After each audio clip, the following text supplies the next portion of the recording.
अस्सलामुअलैकुम। Voice of nation के साथ मैं हूं महक सुहेल और आज के प्रोग्राम में हम बात करेंगे जो पेट्रोल की कीमतों में रिलीफ दिया गया है हुकूमत की जानिब से, वो वाकई में कोई रिलीफ है या फिर आवाम से किया जाने वाला मजाक जो इलेक्शन के नज़दीक आते ही हुकूमत ने आवाम के साथ कर दिया। क्योंकि 60% रेट बढ़ाने के बाद 18 रुपये कमी करना, ये वाकई में आवाम को जो है वो मजाक लग रहा है और सोशल मीडिया पर है जो इसके खिलाफ मीम्स भी बनाए जा रहे हैं। साथ ही जो है वो मैं आपको बताऊँ कि महीने या 15 दिन के वक्फे से जो है वो पेट्रोल की कीमतों का या फिर खाम तेल की कीमतों का तयन किया जाता है, लेकिन क्या शहबाज हुकूमत ने बहुत जल्दी कर दी है ये फैसला लेने में। साथ ही आज हम बात करेंगे कि इलेक्शन नज़दीक आ रहे हैं, कामयाबी जो है वो किसके जानिब जाएगी, किसके हाथ में जाएगी। इमरान खान अवाम का मैंडेट लेकर जीत जाएंगे या फिर एक बार जो है वो शहबाज शरीफ के हाथ में बाजी आ जाएगी। आज प्रोग्राम में बात करने के लिए मेरे साथ मौजूद हैं सीनियर इकोनॉमिस्ट शुजात मुबारक। सर अस्सलाम वालेकुम। जी वालेकुम सलाम। सर सबसे पहले मैं आपको खुशामदीद कहूंगी अपने प्रोग्राम में और इसके बाद मैं आपसे सवाल करना चाहूंगी पेट्रोल की प्राइसेस में जो कमी की गई है। सर मैं आपसे जानना चाहूंगी ये मजाक किए गए अवाम के साथ इलेक्शन के टाइम पर या फिर इनकी कोई नई पॉलिसी है? देखिए, अगर पाकिस्तान के इकोनॉमिक स्ट्रक्चर को देखें और पाकिस्तान के जो IMF के साथ मुज़ाकरात हो रहे हैं उसको देखा जाए और जो लॉन्ग टर्म ट्रेजेक्टरी को देखें तो मेरा ख्याल ये है कि पाकिस्तानी इकोनॉमी इस पोजीशन में नहीं है कि इस वक्त पेट्रोल की या डीजल की प्राइसेस को कम किया जाता, क्योंकि अभी इंटरनेशनल मार्केट में ऑयल प्राइसेस थोड़ी सी कम होना शुरू हुई है क्योंकि इंटरेस्ट रेट्स पूरी दुनिया में रेज हो गए तो ऑयल की डिमांड थोड़ी सी कम हुई है। लेकिन कम से कम गवर्नमेंट को 2 से 3 हफ्ते वेट करना चाहिए था ताकि एक दफा पता चल जाता कि जो ट्रेजेक्टरी है ऑयल प्राइसेस की वो अगर डाउनवर्ड है उसके बाद इनको थोड़ा थोड़ा देना चाहिए। तो मैं ये समझता हूँ, बल्कि और भी जितने भी हमारे इकोनॉमिस्ट हैं जो मेरी जब उनसे भी बात हुई तो सबने यूनानिमसली ये कहा कि जो गवर्नमेंट का अभी ऑयल की प्राइसेस को डिक्रीज करने का फैसला है ये मुआशी नहीं बल्कि ये सियासी है। और क्योंकि अभी संडे को इलेक्शन होने वाले हैं तो उस इलेक्शन को मद्देनजर रखते हुए एक फैसला किया गया, क्योंकि अभी गवर्नमेंट ऑफ पाकिस्तान के पास इतनी विंडो इतनी स्पेस नहीं है कि वो ऑयल की प्राइसेस को कम कर सकते हैं। ठीक है सर, शहबाज शरीफ की जानिब से ये ऐलान भी किया गया कि प्राइसेस जो कम की गई हैं वो आवाम को रिलीफ देने के लिए सिर्फ नहीं की गई। यहाँ पर उनका दूसरा भी जो है वो मोटिव नज़र आ रहा है। दूसरे जो PTI वाले हैं वो ये कह रहे हैं कि ये सिर्फ इलेक्शन के लिए आवाम को मनाने की तैयारी है और कुछ नहीं, प्राइसेस जो हैं वो इलेक्शन के बाद ये दोबारा इंक्रीज कर देंगे। देखिए, बिल्कुल असल में अगर आप पाकिस्तान की IMF के साथ मुज़ाकरात को देखें तो IMF ने पाकिस्तान की गवर्नमेंट को एक्सप्लिसिटली ये कहा था, गवर्नमेंट को एक्सप्लिसिट किया था कि हमारा ऑयल की वो अगर इंटरनेशनल मार्केट में कम भी होती है तो उसके बावजूद भी कमी को गवर्नमेंट पास ऑन नहीं करेगी अवाम को। वजह ये है कि इससे गवर्नमेंट को अपना थोड़ा सा कुशन मिल जाएगा। तो अभी गवर्नमेंट क्या कर रही है कि अभी प्राइसेस थोड़ी सी कम हुई है और मैं आपको ये भी बताता चलूं कि जो प्राइसेस का तयन है ये डेली बेसिस पे नहीं होता।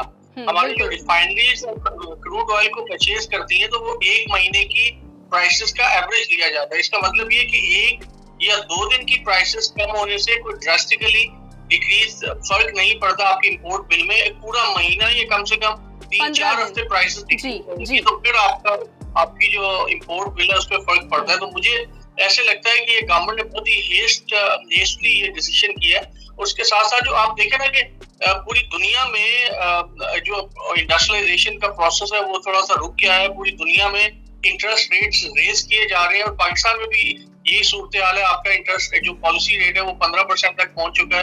आपकी 18% 19% पे आप कर्जा अगर आपकी इंडस्ट्रीज लेना चाहें तो उसमें मिल रहा है। तो ऐसी सूरत हाल में ऑयल की प्राइसेस में आज कम करना फिर कल बढ़ाना, तो इससे बेहतर ये था कि ऑयल के प्राइसेस को इसी लेवल पे रहने दिया जाता और एक जब लॉन्ग टर्म में 3-4 हफ्ते में देखते कि अगर ट्रेंड बेहतर होता है उसके बाद इसको पास ऑन किया जाता। तो मैं आज आपके प्रोग्राम की वसातों से ये मैं बता रहा हूँ, आप लिख लीजिएगा कि 1-1.5 हफ्ते में 2 हफ्ते में इनको ऑयल की प्राइसेस दोबारा से रिवाइज करनी पड़ेंगी और शायद दोबारा से बढ़ानी पड़े। सर आप क्या समझते हैं इस वक्त जो सिचुएशन है हमारे मुल्क में, महंगाई की, आवाम की चीखें निकल गई हैं, ऊपर से पेट्रोल की प्राइसेस इस कदर इन्होंने बढ़ा दिए, 60% बढ़ाने के बाद जो है अगर मैं कहूँ 18 रुपये लीटर कमी कर दी तो आवाम के दिल पर तो अभी भी पत्थर ही रखा हुआ है। आप क्या समझते हैं क्या इस वक्त PTI आवाम का मैंडेट लेकर जीत सकती है?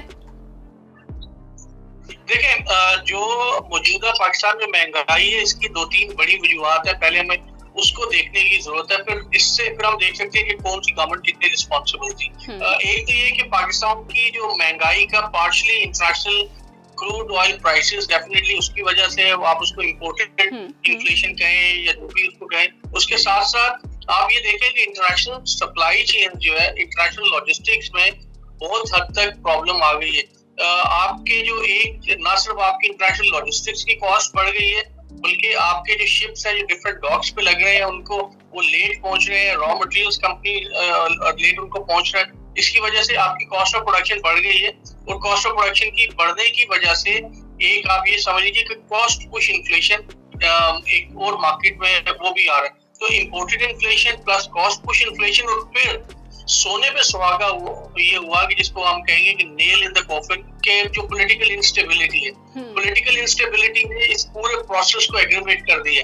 तो अगर महंगाई 10% होना थी, तो अब जो पॉलिटिकल इंस्टेबिलिटी की वजह से कोई इन्वेस्टमेंट नहीं कर रहा, लोग अपने बड़े कैपेक्स डिसीजन नहीं ले रहे, तो ये आपकी जो महंगाई है ये 20-25% तक पहुंच गई है।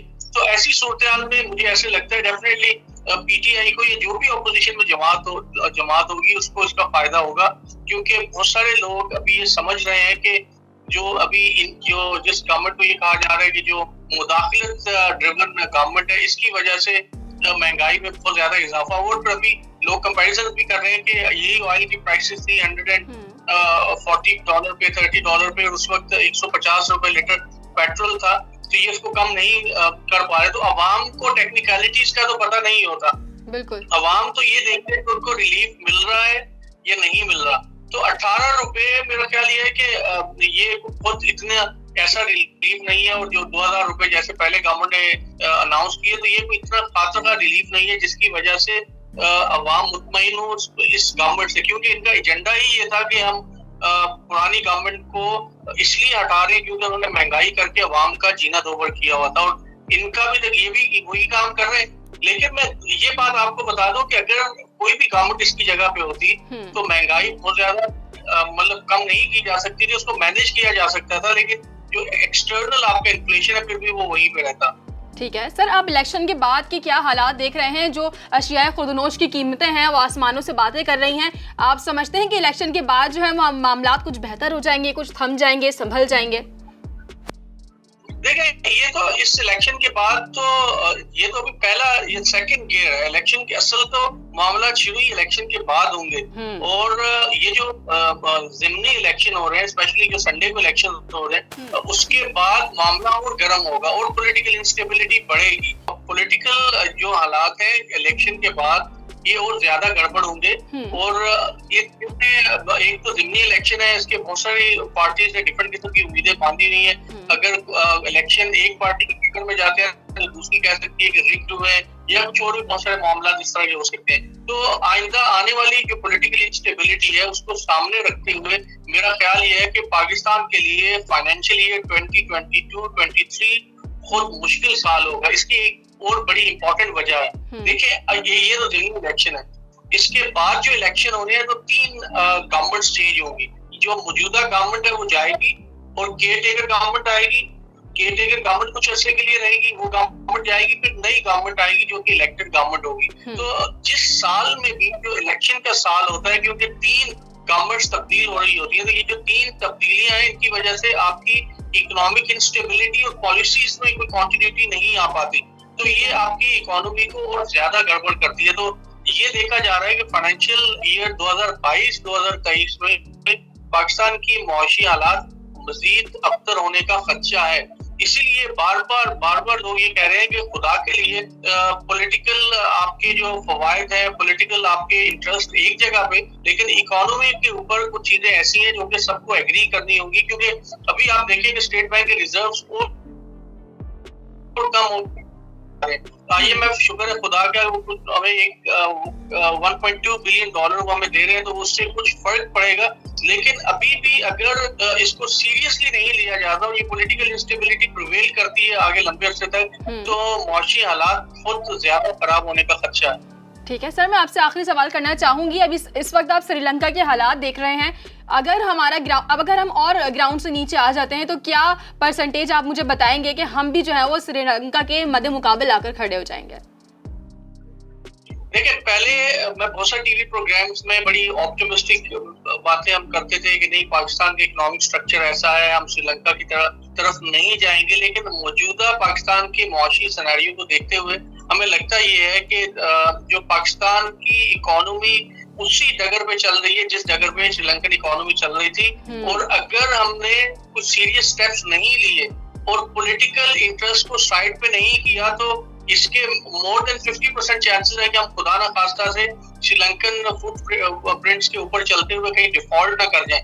इस वक्त पाकिस्तान की डिफॉल्ट की प्रोबेबिलिटी बढ़ गई है। अगर आज की आप ब्लूमबर्ग की रिपोर्ट देखें तो ब्लूमबर्ग ने डिस्पाइट द फैक्ट कि हमें IMF ने खुद वो कर्जा के लिए इन प्रिंसिपल एग्री कर लिया है, लेकिन इसके बावजूद ब्लूमबर्ग ने पाकिस्तान की जो आउटलुक है उसको नेगेटिव करार दे दिया और ये कहा कि the country at the verge of default. इसका मतलब ये है कि ये हमें अगर सीरियस स्टेप नहीं लिए जाते, चीजों को बेहतर तरीके से कंट्रोल नहीं किया जाता तो मौसमी हालात बड़े खराब हो सकते हैं, बड़ी सूरत जो गड़बड़ हो सकती है।